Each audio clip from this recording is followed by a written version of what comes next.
درود پاک پڑھنے کے بے شمار فضائل و برکات ہیں۔ نبی اکرم نور مجسم صلی اللہ تعالی علیہ وسلم کا فرمان عالی شان ہے، شب جمعہ اور روز جمعہ یعنی جمعرات کا سورج ڈوبنے سے لے کر جمعے کا سورج ڈوبنے تک مجھ پر درود پاک کی کثرت کیا کرو، جو ایسا کرے گا روز قیامت میں اسی گواہی دوں گا اور شفاعت بھی کروں گا۔ سبحان اللہ، یعنی یہ جو وقت گزر رہا ہے شب جمعہ اور روز جمعہ، یہ کثرت سے درود پاک پڑھنے کا وقت ہے۔ ان اوقات میں بالخصوص دیگر فضول باتوں سے بچ کر، فضول کاموں سے بچ کر زیادہ سے زیادہ درود پاک پڑھنے ہیں۔ آئیے مل کر محبت کے ساتھ بآواز بلند درود پاک پڑھنے، صلو علی الحبیب صلی اللہ تعالی علی محمد صلی اللہ علیہ وسلم۔ میرے اسلامی بھائیوں، بیر صبا ایک تاریخی شہر ہے جو کہ فلسطین کے قریب ہے۔ یہ بہت بڑا شہر بن گیا ہے، پہلے وہ ایک چھوٹا سا گاؤں تھا۔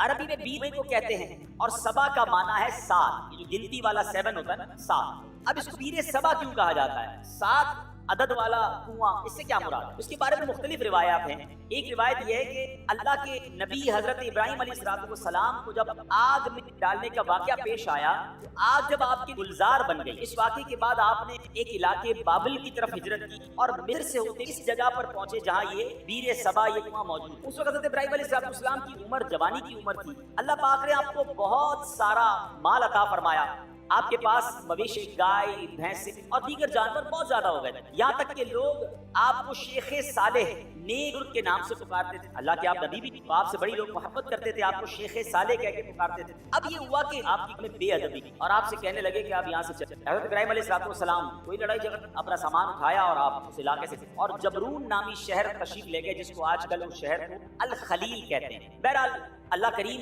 انبیاء کرام کی یہ ادبی سے معاف فرماتا، اللہ پاک کو اپنے نبی عصمت فرماتا ہے، رب کریم بے ادبوں کو ضرور سزا دیتا۔ اب کیا ہوا کہ اس علاقے کو یہ سزا ملی کہ جب ان کے پاس پہنچے جہاں سے پانی لیتے تھے، سارا کنواں جو ہے سوکھ گیا، بلکہ اس شہر میں جتنے تھے سارے سوکھ گئے۔ لوگ بڑے پریشان ہوئے کہ پانی کا ایک قطرہ نہیں، کدھر گیا پانی؟ انہوں نے کہا کہ شیخ صالح کی بے ادبی، اللہ کے ایک بندے کو ہم نے تنگ کیا ہے، یہ ہو سکتا ہے اسی وجہ سے بے ادبی کی ہمیں سزا ملی۔ اب یہ لوگ پھر حضرت ابراہیم کی بارگاہ میں حاضر ہوئے، معافی مانگنے لگے کہ حضور ہمیں معاف کر دیں، ہم نے آپ کو باہر نکال دیا، حضور واپس آ جائیں، اس شہر میں پھر کرم فرمائیں۔ حضرت ابراہیم علیہ السلام نے کہا کہ میں تو نہیں آتا، اب تم 7 بکریاں لے جاؤ، ایک ایک بکری کنویں کے پاس کھڑی کر دو، جیسے ہی وہ بکری کنویں کے پاس پہنچی انشاءاللہ کنویں میں پانی واپس آ جائے۔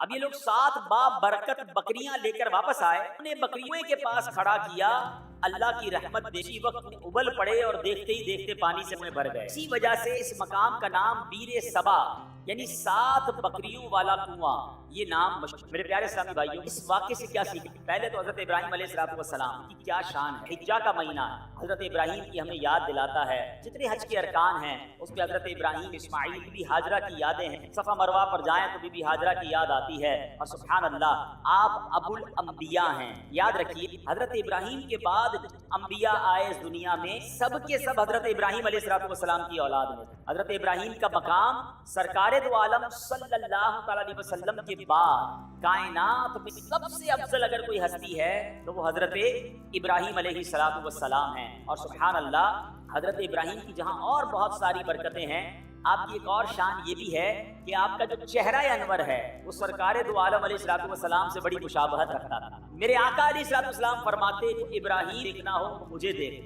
نبی پاک کے چہرہ انور سے حضرت ابراہیم علیہ السلام کا چہرہ بڑا ملتا۔ سبحان اللہ، ایک تو ان کا مرتبہ اتنا بڑا، تو پتا چلا کہ اللہ والوں، اللہ کے نیک بندوں اگر بے ادبی کی جائے پھر رب عز و جل برکت اٹھا لیتا ہے، پھر اللہ اسے سزا دیتا ہے۔